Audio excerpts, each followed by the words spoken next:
pag ganito yung pangarga, mga idol, to sa mga baguhan lang to pag yung gulong niya kasya lang doon sa yun sa gilid ng hydraulic, i-assist niyo talaga yung operator para safety pag atras niya. Kita nyo naman, di ba?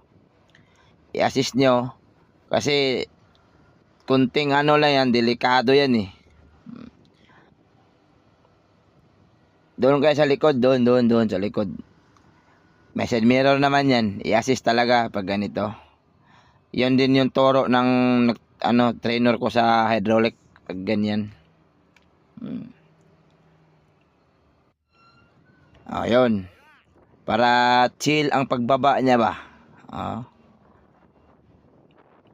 Ilabas yung outrigger para hindi siya sayad sa harap ng hydraulic pagbaba. Thank you.